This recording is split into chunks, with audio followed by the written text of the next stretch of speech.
Break के बाद एक बार फिर से स्वागत है आप सबों का। और हम बात थोड़ी कड़वी है लेकिन सच्चाई यही है कि वेंटिलेटर पर सरकार चली गई है। और वेंटिलेटर पर सरकार कैसी चली गई ये भी जरा समझने की जरूरत है। याद करिए 2020 कोरोना को लेकर 3 गाइडलाइन जारी हुए थे कि 3 टी का इस पर आप फोकस करिए।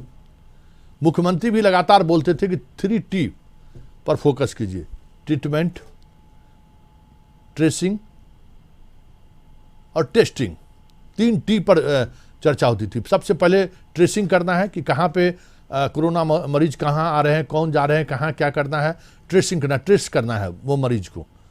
उसके बाद उनको कंटेनमेंट जोन के घोषित करके उसमें वो वहाँ से बाहर नहीं निकले, वो किस रिलेटिव के यहाँ गए इस पर विशेष तौर पर नज़र रखना था। तो वो ट्रेसिंग का काम होता था पहले। उसके बाद अगर किसी के परिवार में एक अगर पॉजिटिव हो गया तो पूरे परिवार का टेस्ट कराए, तब दूसरा टेस्टिंग होता था।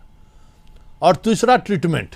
3 टी फॉर्मूला विश्व स्वास्थ्य संगठन का भी था और एम्स के जो डायरेक्टर हैं उन्होंने भी ये कहा था कि 3 टी पर काम करिए, कोरोना को पर आप विजय हासिल कर सकते हैं, नियंत्रित कर सकते हैं कोरोना को। लेकिन इस बार एक भी टी पर काम नहीं चल रहा है। न ट्रेसिंग हो रहा है, न टेस्टिंग हो रहा है, न ट्रीटमेंट पर कोई काम हो रहा है।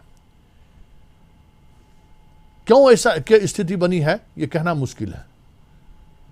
ये सवाल उठना लाजमी है कि आप अब जैसे आप देखेंगे कि पिछले बार जब कोरोना से किन्हीं की मौत होती थी तो पूरे प्रोटोकॉल के तहत उनका अंतिम संस्कार किया जाता था। अब वो इस बार प्रोटोकॉल का पालन नहीं हो रहा है। तब तो मृत व्यक्ति के पत्नी ने अंत समय में अपने हस्बैंड का चेहरा देखा तो देखा कि वो हमारे हस्बैंड हैं ही नहीं। तो ये तो पकड़े गए। पता नहीं पिछले वर्ष जितने लोगों की का अंतिम संस्कार हुआ होगा उसमें कौन किसका अंतिम संस्कार कर दिया होगा, या कौन जीवित अपने पति के बदले में दूसरे व्यक्ति का संस्कार कर दिया है। ये तो पीएमसीएच के आ गया सामने कि कितने जिम्मेवार ये लोग हैं। लेकिन सवाल यह है कि इस तरीके से जो दाह संस्कार में जो कोरोना के गाइडलाइन का पालन होता था इस बार कोई उसका पालन नहीं हो रहा है। ट्रेसिंग नहीं हो रही है। किसी इलाके में अभी हमें जानकारी मिली है कि पटना के कई ऐसे अपार्टमेंट हैं जिसमें 20-20 परिवार कोरोना पॉजिटिव है। न कोई नोटिस टंगाया गया है, ना ही उसमें उसको ट्रेस करके टेस्ट कराया जाए, उसका और लोगों को टेस्ट कराया जाए, इसकी कोई व्यवस्था की गई है। रामराज है, सब लोग आ रहे हैं, सब लोग जा रहे हैं, कोई किसी को पूछने वाला नहीं है। उसी टेम्पू से वो भी चढ़ के जा रहा है डॉक्टर के पास जिस टेम्पू पर हो सकता है आप भी चढ़ के जाएं। उसी एम्बुलेंस का इस्तेमाल कोरोना वाले भी कर रहे हैं। अब कहना ही नहीं है क्योंकि प्रशासन भी इस पचड़े में पड़ना नहीं चाहती है। देख लीजिए टीवी स्क्रीन पर देखिए, मृत व्यक्ति है, पति का देहांत हो गया और पत्नी और परिवार के लोग देखिए गोद में लाश उठा के ले जा रहे हैं एम्बुलेंस पर। क्या इससे पहले कभी आपने देखा था इस तरीके? पिछले बार जब 2020 में कोरोना हुआ था ये गाइडलाइन का अनुपालन नहीं हो रहा है। चलिए हमारे साथ अशोक मिश्रा जी जुड़े हुए पटना से। अशोक जी, क्या हो गया है सरकार को? क्या चुनावी वर्ष थे इसलिए यह जिम्मेवारी का निर्वहन हो रहा था, या फिर सरकार इसी तरीके से चलती है? बिल्कुल, देखिए राज्य सरकार ने बिहार के लोगों को राम भरोसे छोड़ दिया है। यानी कि आप अगर बच गए तो भगवान की कृपा और मर गए तो फिर भगवान ने ही आपको बाहर भेज दिया है। निश्चित रूप से कह सकते हैं कि जो बिहार में कोरोना की स्थिति है, जो संक्रमण का दौर है वो भयावह है। और सबसे डरावना यह है कि राज्य सरकार के द्वारा जो भी गाइडलाइन जारी किए गए हैं न तो उसका अनुपालन किया जा रहा है और न उसको देखने के लिए कोई व्यक्ति ही एक तरह से कहिए कि प्रतिनियुक्त है। अब राज्य सरकार के जो सर्वोच्च पदाधिकारी हैं, मुख्य सचिव अरुण कुमार खुद कोरोना संक्रमित हैं, गृह विभाग के प्रधान सचिव कोरोना संक्रमित हैं। तो निश्चित रूप से कह सकते हैं कि सत्ता में जो बैठे हुए लोग हैं, जो बड़े लोग हैं, उन लोगों तक भी कोरोना ने अपना स्थान बना लिया है और आम जनता भगवान भरोसे जी रही है। जनता भगवान भरोसे है। अशोक जी, वक्त हमारे पास कम है, हम जरा पब्लिक ओपिनियन जो कोरोना पीड़ित लोग हैं वो क्या कह रहे हैं जरा उनकी बातों को हम अपने दर्शकों तक सुना जाते हैं कि किस तरीके से आप कह सकते हैं कि बिहार में वेंटिलेटर पर सरकार चली गई है, व्यवस्थाएं पूरी तरह से ध्वस्त हो चुकी है। इसका एक वानगी आप सुनिए, जो पीड़ित परिवार है उनका क्या कहना है। हाँ नमस्कार, हम कशिश न्यूज से संतोष बोल रहे हैं। जो हमारे पास जानकारी मिली है वो जानकारी ये है कि आपके पूरे परिवार को कोरोना पॉजिटिव है। जी। पिछले वर्ष जो भी लोग कोरोना पॉजिटिव हुए थे तो उनको प्रशासन की तरफ से फोन आता था कि आपको कोई असुविधा तो नहीं है। फिर जिस अपार्टमेंट में या घर में रहते थे कंटेनमेंट एरिया का वो बना दिया जाता था कि यहाँ कोरोना पॉजिटिव लोग हैं, इनको आइसोलेशन में रहना है।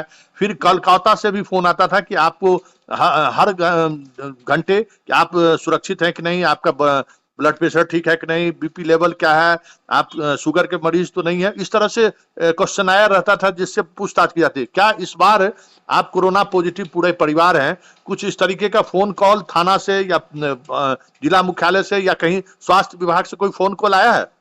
नहीं नहीं सर, ऐसा कोई फोन नहीं आया है। हम लोग 100 परिवार कोरोना पॉजिटिव हो गए हैं और हमारे अपार्टमेंट में भी बहुत आदमी कोरोना पॉजिटिव हैं, लेकिन अभी तक कोई प्रशासन की तरफ से कोई फोन कॉल नहीं आया है। अच्छा, जब आपके अपार्टमेंट में बहुत सारे लोग कोरोना पॉजिटिव हो गए हैं तो जी। कोई स्थानीय थाना या किसी ने ये जानकारी आम लोगों तक दिया कि भाई यहाँ पे कोरोना संक्रमित मरीज हैं उन नहीं नहीं नहीं, उसको बगल में जो भी डॉक्टर के पास ये लोग गए हैं तो सब डॉक्टर यही बोला है कि होम आइसोलेशन में जाइए और घर में रहिए। आप होम आइसोलेशन में रहिए, प्राइवेट घर में रहिए। प्रशासन ने पूरी जिम्मेवारी से अपने आप को अलग कर लिया, जो जिम्मेवारी पहली बार आपको देखने को मिला था। एक और जनता की प्रतिक्रिया जरा सुन लीजिए आप भी। उनसे फोन पर हमारी बातचीत हुई, वो क्या कहते हैं इस व्यवस्था को लेकर।